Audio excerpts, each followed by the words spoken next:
Hello student, 27 तारीख को विज्ञान का पेपर है। टाइम बहुत कम बचा है, तो आप 2024 का मॉडल पेपर लगाने वाले हैं। मैं यहाँ पे 2024 का मॉडल पेपर इस तरीके से बता रहा हूँ कि आपको पूरा 70 नंबर का पूरा पेपर तैयार होने वाला है।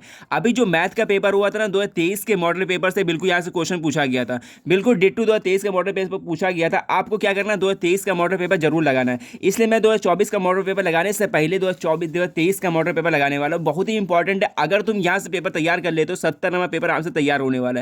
बहुत ही ईजी तरीके से बताने वाले 70 नंबर किस तरीके क्वेश्चन पूछा जाता है। ये बिल्कुल रियल पेपर है, ये तो प्रिंटिंग किया हुआ पेपर है, ठीक है ना। मैं यहाँ पे 2023 का मॉडल पे बिल्कुल रियल बता रहा हूँ, जो कि 824 ईजी है। बहुत ही इंपॉर्टेंट पेपर है, तो इसलिए वीडियो को लास्ट तक जरूर देख के जाइए कि यहाँ पे 70 नंबर पेपर है। यहाँ पे 2 खंडों में डिवाइड होगा। आ और बा में, जो कि आ में होगा 20 नंबर का एमसीक्यू क्वेश्चन भी बहुत ही इंपॉर्टेंट है, और 50 नंबर क्वेश्चन ये भी इंपॉर्टेंट है। सही बच्चे, विज्ञान अच्छे से तैयार नहीं होता है, क्योंकि फिजिक्स केमिस्ट्री तीनों इसमें कंबाइन होता है। इसलिए मैं यहाँ पे सिंपल तरीके से बता रहा हूँ किस तरीके का कॉपी में लिखने से 70 में 70 नंबर आपके आ सके। तो चलो फिर वीडियो को स्टार्ट करते हैं। यहाँ पे वीडियो लास्ट तक जरूर देखी जाएगी। यहाँ से एमसीक्यू क्वेश्चन यहाँ पे स्टार्ट होता है। तो फिर ये क्वेश्चन स्टार्ट होता है, खंड आ से पार्ट ए स्टार्ट है, ठीक है ना। 20 नंबर के एमसीक्यू क्वेश्चन यहाँ से पूछे जाएंगे। ये क्वेश्चन बहुत ही ज़्यादा इंपॉर्टेंट है। ये 2024 का भले मॉडल पेपर नहीं है, बस 23 का मॉडल पेपर है। सच में कह रहा हूँ, आपको 29 तारीख को आपको पेपर में जरूर देखने को मिलेगा ये सब क्वेश्चन। 100% कह रहा हूँ, आप देख लेना, आपके बोर्ड एग्जाम में ये क्वेश्चन जरूर आपके देखने को मिलेगा। पहला क्वेश्चन यहाँ पर ये कह रहा है, 1 नंबर क्वेश्चन है, बहुत ही इंपॉर्टेंट क्वेश्चन। यहाँ कह रहा है, किसी वस्तु का अवतल दर्पण द्वारा बना प्रतिबिंब आभासी, कह रहा है आभासी, सीधा एवं वस्तु से बड़ा पाया जाता है, तो वस्तु की स्थिति बतानी है। वस्तु की स्थिति कहाँ पर होगी ये बतानी है। देखो यहाँ पर एक बता रहा हूँ एक चीज, यहाँ पर देखो, अगर ध्रुव और फोकस के बीच रखी हो ना, तो वस्तु की प्रतिबिंब कहाँ बनता है, ये अवतल दर्पण है। तो अवतल दर्पण के बिना ध्रुव, फोकस ये है और ध्रुव ये है, ठीक है ना। इसको पोल बोलते हैं। इसके बीच में रखोगे तो यहाँ टकरा के फोकस निकल जाएगी, एक यहाँ से ऊपर से निकल, सी से सी निकल जाएगी। तो जो दर्पण की जो प्रतिबिंब बनेगी वो दर्पण के पीछे बनेगी, मतलब आभासी बनेगी, आभासी बनेगी। और यहाँ उल्टा बन रहा है, सीधा बन रहा है यहाँ पर, ठीक है ना। और आभासी मतलब वो सीधा ही बन रहा है, और वस्तु से बड़ा बन रहा है। तो यार मतलब फोर्थ वाली ऑप्शन यहाँ पर सही होगा।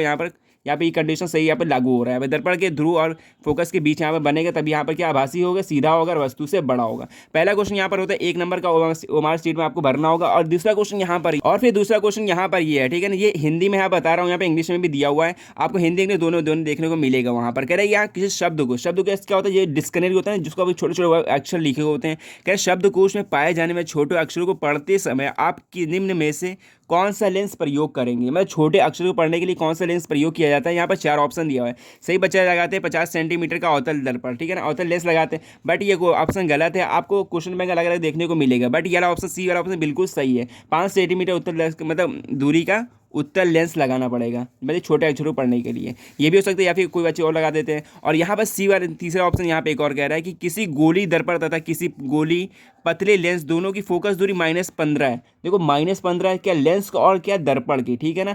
दोनों -15 है, तो कौन सा लेंस हो सकता है, दर्पण या लेंस कौन सा हो सकता है। या फिर दोनों अवतल होगा, या फिर दोनों उत्तल होगा, या फिर एक अवतल दूसरा उत्तल होगा। तो ये ऑप्शन जो होगा ये वाला लगाना आपको, दोनों अवतल। जब दोनों अवतल होगा, दोनों अवतल, दर्पण भी अवतल और लेंस भी क्या होगा, अवतल होगा, इसी की अवतल लेंस हो गया। तब ये क्या माने माइनस का दोनों को फोकस दूरी यहाँ बनती है। तो इस तरीके वाला ऑप्शन यहाँ पर सही हो गया, ए वाला। और इसी तरीके से यहाँ पर फोर्थ वाला क्वेश्चन यहाँ पर ये लिखा है। और फिर फोर्थ वाला बिल्कुल क्वेश्चन यहाँ पर, ये सभी क्वेश्चन इंपॉर्टेंट है, इसको बिल्कुल छोड़ के नहीं जाइएगा, ठीक है ना। बहुत बच्चे यहाँ पे गलती कर देते हैं। यहाँ पे ये क्वेश्चन देखो, मानव नेत्र, मतलब जो हमारी आंखें होती हैं, जिस भाग में किसी वस्तु का प्रतिबिंब बनता है वह क्या होता है। मतलब जहाँ पे प्रतिबिंब बनता है उसे क्या बोलते हैं। सही बच्चे को पता है, रेटिना। बट यहाँ पे रेटिना ऑप्शन नहीं है, तो हिंदी में कहते हैं रेटिना को दृष्टि पटल। तो डी वाला ऑप्शन बिल्कुल करेक्ट है। और इसी तरीके से एक और यहाँ 5वां क्वेश्चन है कि दो चालक जिसके पदार्थ लंबाई व्यास समान है, ठीक है। फिर इस कह रहा है किसी विद्युत परिपथ में श्रेणीक्रम में जोड़ा जाता है। फिर कह रहा है पार्श्वक्रम, मतलब समांतर क्रम में जोड़ा जाता है। श्रेणीक्रम और पार्श्वक्रम में संयोजन उत्पन्न उष्मा का मतलब वो बताना है, अनुपात बताना है, उष्मा का अनुपात बताना है। इसके लिए फॉर्मूला होता है H = VIT वाला फॉर्मूला होता है, वो लगा सकते हो। या फिर सीधे सीधे यहाँ बता रहा हूँ, यहाँ पर 1:4 होता है, लगा के देख लिया। बहुत ही सिंपल क्वेश्चन था यहाँ पे। और यहाँ पे छठा क्वेश्चन ये और है यहाँ पर, ठीक है। यह कह रहा है लघु परिपथ के समय परिपथ में विद्युत धारा का मान क्या होगा। लघु परिपथ मतलब छोटा परिपथ के लिए क्या होगा, मतलब धारा का मान क्या होगा, धारा का मान बढ़ जाता है। मतलब छोटा का परिपथ है, छोटा परिपथ है, तो धारा का मान बहुत अधिक बढ़ जाता है। तो डी सी वाला ऑप्शन बिल्कुल करेक्ट है।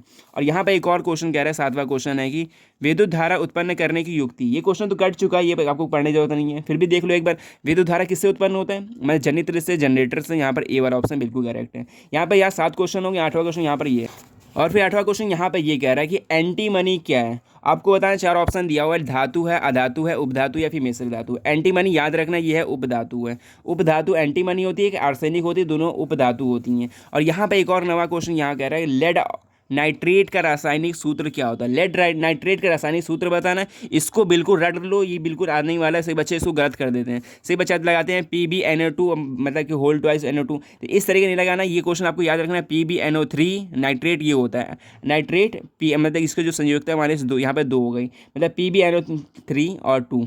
और इसी तरीके से एक और 10वां क्वेश्चन यहाँ पर ये दिया है, निम्नलिखित में से असंतृप्त हाइड्रोकार्बन कौन सा है।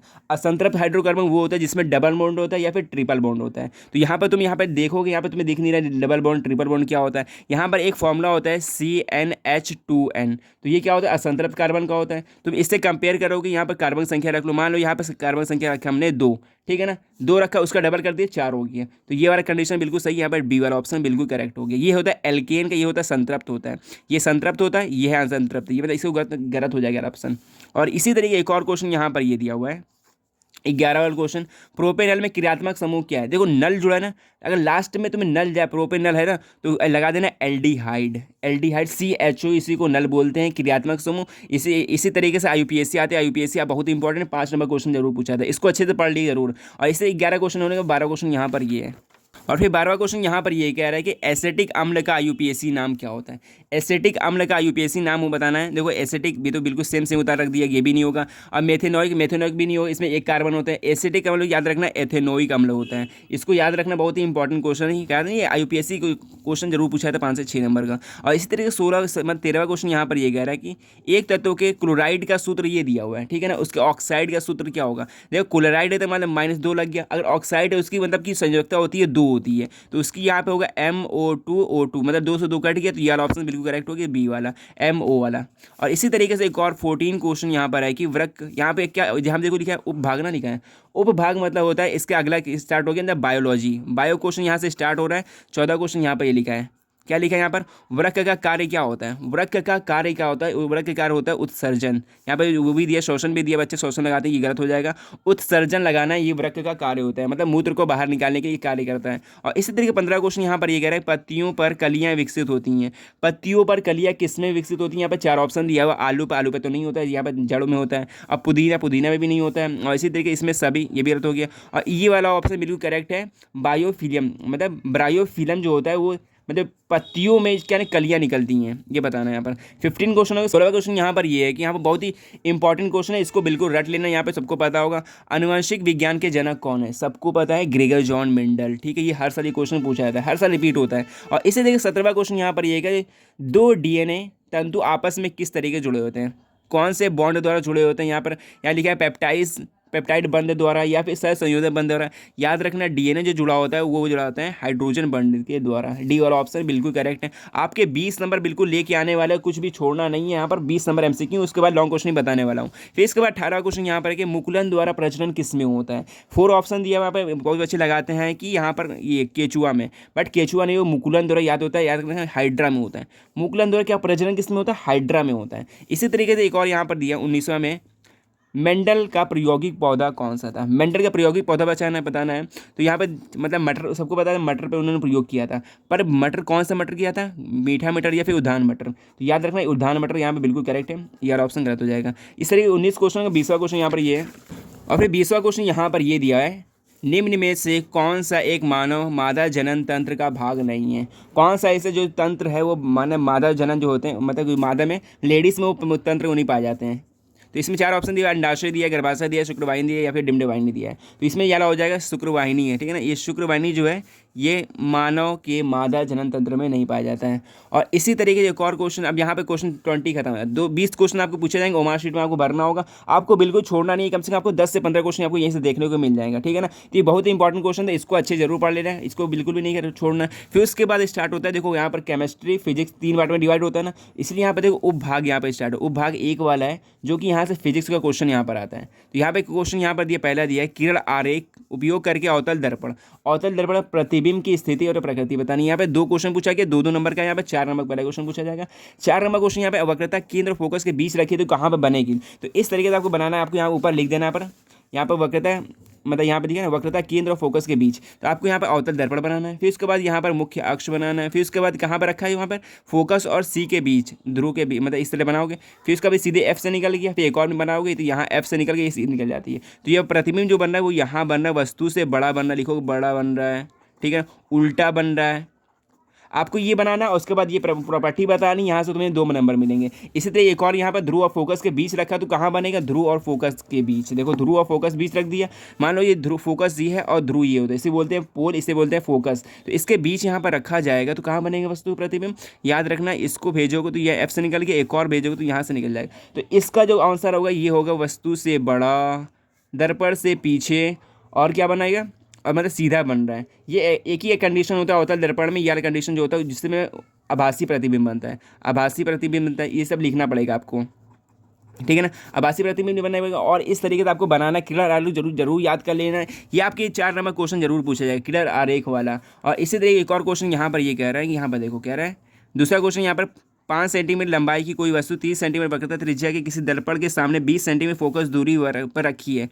प्रतिबिंब की स्थिति, प्रकृति और आकार बताना है। यहाँ पर देखो जो दूरी दी, यहाँ पर जो लंबाई दी है 5 सेंटीमीटर और वक्रता जो त्रिज्या दी है 30 सेंटीमीटर। तो इसको इस तरीके निकालना, आप दिखा देते हैं। यहाँ पर आपको यहाँ फॉर्मूला यूज़ करना है जो कि दर्पण वाला, ठीक है ना। लेंस वाला दर्पण यहाँ पर फॉर्मूला यूज़ करो, 1/f = 1/v + 1/u, ठीक है ना। यहाँ पर देखो f दिया हुआ है, यहाँ पर त्रिज्या दिया, त्रिज्या का आधा करोगे तो f निकला है, 15 आएगा, त्रिज्या आएगी यहाँ पर 1/15 और = 1/v रखोगे। v तुम्हें याद करना है यहाँ पर, और प्लस में v जो मैं दिया हुआ है, v दिया 20, यहाँ पर देखो 20 दिया ना, तो यहाँ 20 रख दिया। तो इसको आगे पीछे करके v निकल जाएगी, फिर v निकलने के बाद आवर्धन निकालना है, उससे प्रकृति बच जाएगी। तो यहाँ से तुम्हें 4 नंबर क्वेश्चन मिलेंगे, ठीक है ना। न्यूमेरिकल जरूर एक तो क्वेश्चन है, इसमें का एक जरूर देखने को मिलेगा, इसलिए इसमें का क्वेश्चन जरूर पढ़ लेना आपको। फिर इसके बाद देखो एक और न्यूमेरिकल देखने को मिलेगा। फिर उसके बाद देखो एक और न्यूमेरिकल यहाँ पर ये दिया हुआ है, ठीक है ना। 4 ओम प्रतिरोध वाले मतलब प्रति सेकेंड 100 जूल ऊर्जा उत्पन्न कर रही है, तो प्रतिरोध के सिरों पर विभवांतर क्या होगा। विभवांतर यहाँ पूछा जा रहा है, तो विभवांतर एक फॉर्मूला होता है, देखो इसका एक फॉर्मूला होता है H बराबर, या फिर H बराबर होता है v²RT, ठीक है ना।